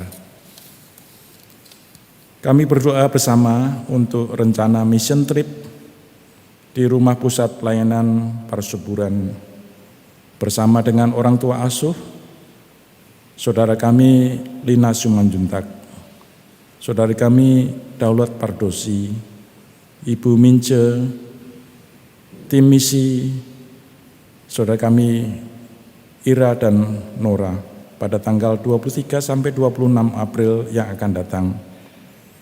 Ya Tuhan, kiranya Engkau menggunakan setiap acara event-event ini Tuhan pakai sebagai sarana juga untuk pelayanan firman, sehingga pewartaan akan cinta kasih Tuhan kepada masyarakat di mana pelayanan ini dilakukan. Kami memohon rahmat pelayan firman Pendeta Manat Simbolon dan juga saudara kami Lasmaida Simbolon dan Kristina Sihotang dan juga pemusik Toman Manik. Kiranya Tuhan mengurapi saudara-saudara kami ini. Tuhan pakai setiap musik, setiap pewartaan, kalimat-kalimat di dalam penguraian firman Tuhan ini boleh menembus hati setiap pendengar dan mereka diubahkan oleh karena firman Tuhan bekerja dan Tuhan memakai di dalam urapan daripada Roh Kudus. Ya Tuhan, kami berdoa untuk setiap lokasi yang akan dilakukan event-event ini. Di SMP 2 Nassau, di SMK Negeri 1 Nassau, GKPI, Lumban Pea, dan juga evangelisasi wilayah Parsuburan.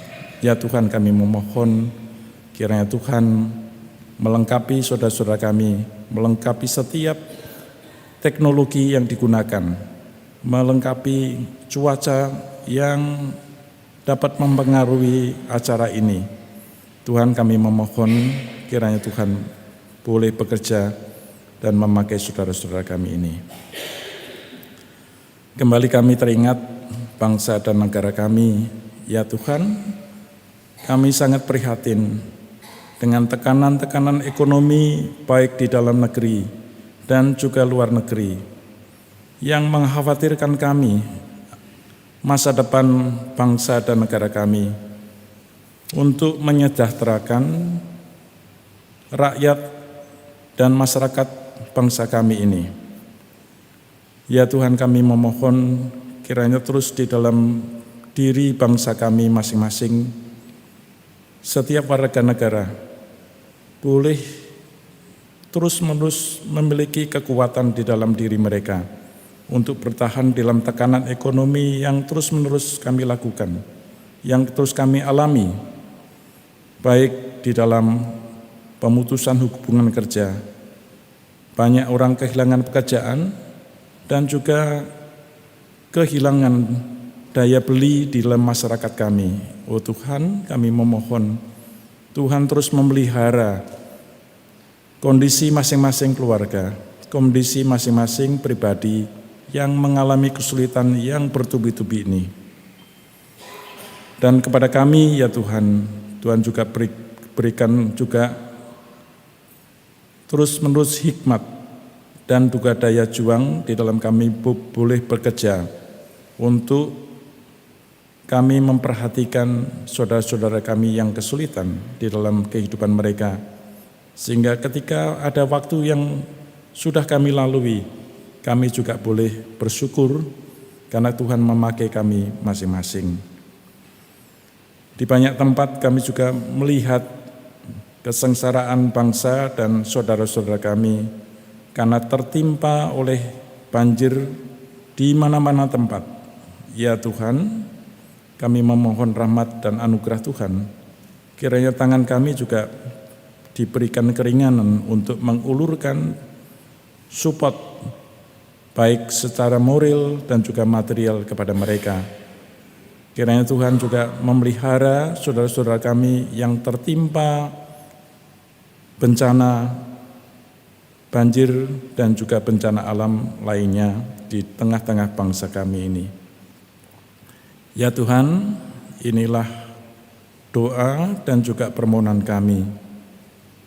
Kiranya Tuhan Allah yang mengerti apa yang sebenarnya kami perlukan di dalam kehidupan kami, baik secara pribadi, komunitas, dan juga bangsa dan negara kami, boleh melengkapi apa yang kami perlukan, dan Tuhan terus memberi hikmat kepada kami untuk kami menjadi saksi yang hidup, sehingga kami boleh berkenan kepada Tuhan dan kami hidup sesuai dengan ungkapan kami bahwa kami adalah anak-anak Tuhan.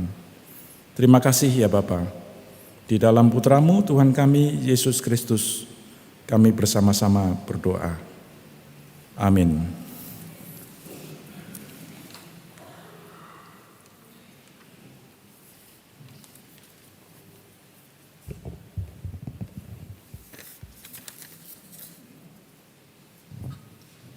Tiba saatnya kita mengakhiri ibadah kita. Saya mengundang Bapak, Ibu, Amang, Inang, saudara-saudari untuk bangkit berdiri. Kamulah bangsa terpilih, kitalah bangsa terpilih. Imamat rajani, umat yang kudus, kepunyaan Allah. Supaya kita memberitakan pekerjaannya, perbuatannya yang ajaib. Kamulah bangsa yang terpilih.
Mari kita akhiri persekutuan kita, mari kita berdoa.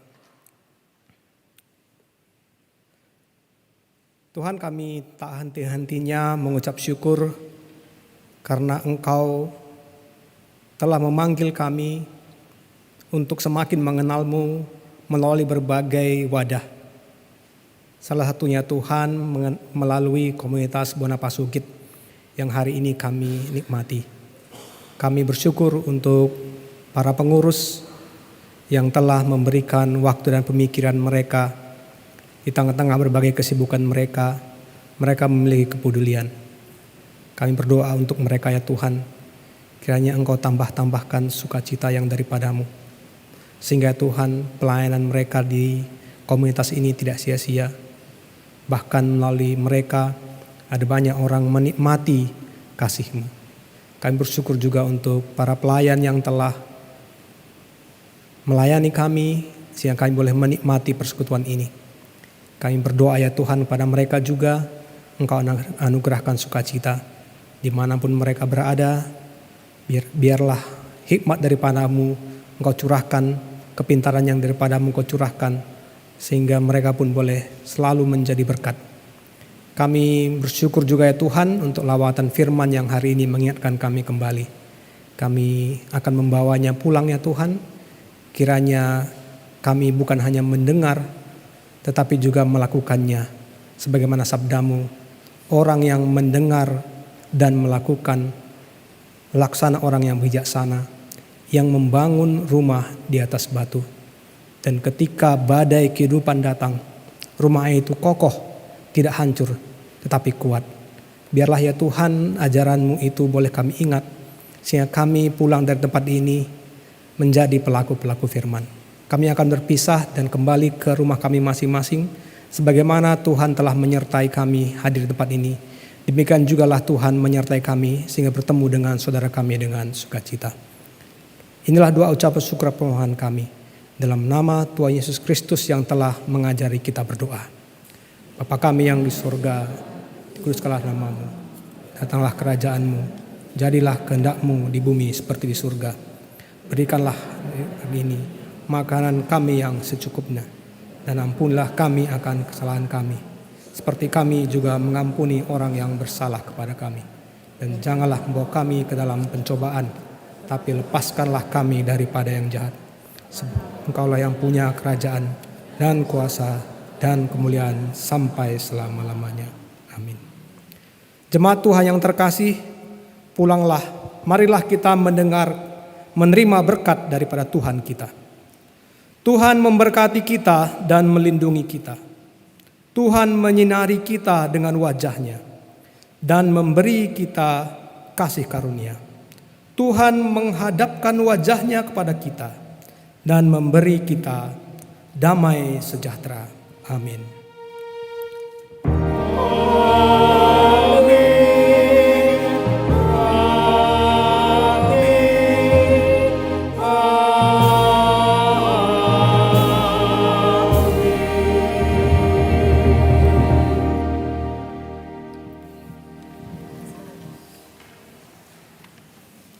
Ibadah kita sudah selesai, silakan mengambil waktu teduh